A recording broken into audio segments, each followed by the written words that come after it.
नमस्कार, मैं शुक्ला एग्रीवर्ल्ड में आप सभी का स्वागत करता हूं। हमने फर्स्ट पार्ट में महाराष्ट्र में जो तुअर उत्पादक जिले हैं वहां पे किस प्रकार का अभी तक मौसम बारिश रहा है उस बारे में चर्चा किया। अब सेकंड पार्ट में हम कर्नाटक की बात करेंगे क्योंकि कर्नाटक एक बड़ा तुअर उत्पादक राज्य है। महाराष्ट्र कर्नाटक ये दोनों मिला के मोर देन 80% यहाँ पे प्रोडक्शन शेयर, एरिया शेयर बोल सकते हो।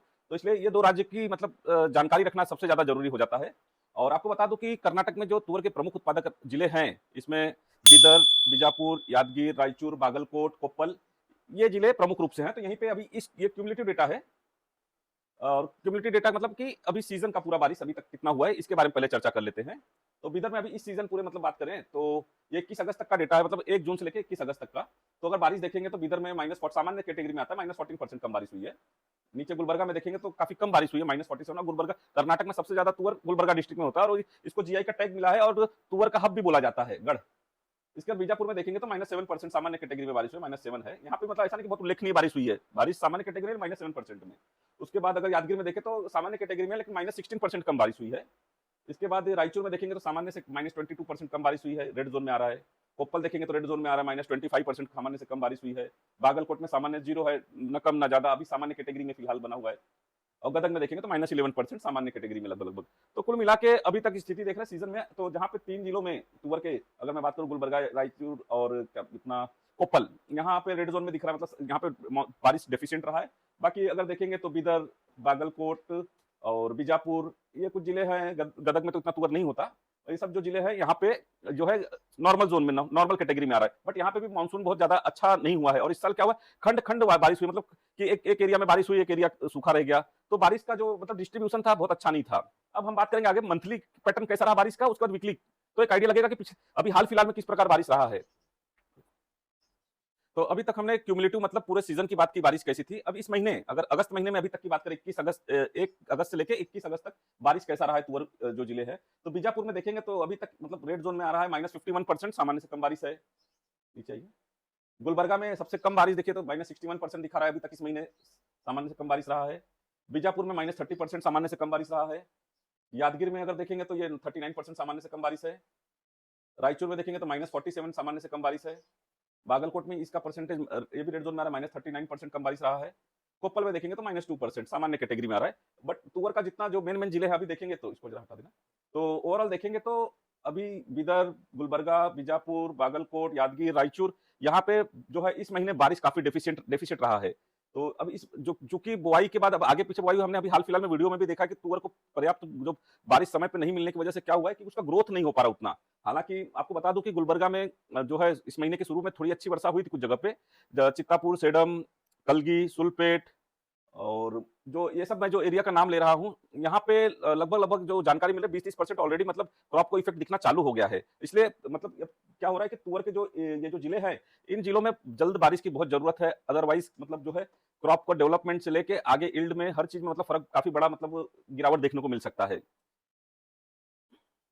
तो अभी जैसे हमने क्यूमुलेटिव डेटा बात किया पूरे सीजन का मंथली, और अब ये जो मैं आपको चार्ट दिखा रहा हूँ ये वीकली डेटा है, मतलब कि 21 अगस्त को जो सप्ताह समाप्त हुआ है उस दौरान, उस पूरे सप्ताह के दौरान कितनी बारिश हुई है तुअर जो जिले हैं।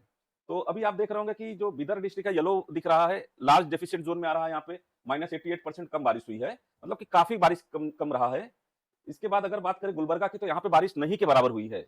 और गुलबर्गा मतलब ये समझिए कि तुअर का हब है। अगर जितने जिले हैं उसमें अगर गुलबर्गा की बात करें तो गुलबर्गा एक लायन शेयर है तुअर उत्पादन में। और बीजापुर में -75% मतलब सामान्य से कम बारिश है, लार्ज डेफिशिएंट में आ रहा है।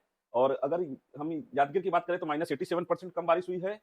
रायचूर में बात करें तो -69% कम बारिश हुई है, लार्ज डेफिशिएंट यहाँ पे भी बना हुआ है। कोप्पल में देखें तो -90% है, ये लार्ज डेफिशिएंट जोन में है। और यहाँ पे जो गदग गदग में देखें तो -60% है, और इसके ऊपर वाला दिखे ना, ऊपर वाला जी, ऊपर जो, हाँ। और बागलकोट में देखेंगे तो लगभग लगभग बारिश यहाँ पे भी नहीं हुई है। तो अगर देखें तो अगर हम मंथली डेटा का एनालाइज करें जैसे 1 अगस्त से लेके अभी तक का, तो हमने देखा है कि बारिश की बहुत कमी रही। और इस बीच में जो बीता सप्ताह है 21 अगस्त को जो सप्ताह समाप्त हुआ है, इस दौरान भी देख रहे हैं तो कि गुलबर्गा और बागलकोट में तो बारिश ही नहीं हुई है।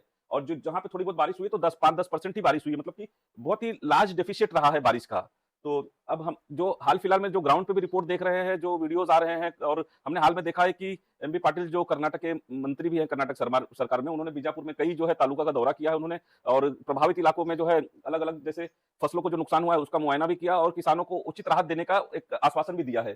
तो स्थिति निश्चित तौर पे कर्नाटक के लिए भी अच्छा नहीं है और कर्नाटक की सरकार हो सकता है कि आने वाले कुछ दिनों में सूखा प्रभावित मतलब ये सीजन घोषित भी कर सकती है। हमने जो जैसे कि कई पेपर में भी पढ़ा है, आजकल के हेडलाइन में भी देखा है कि ये बातें चल रही हैं और जल्द हो सकता है इस बारे में घोषणा हो।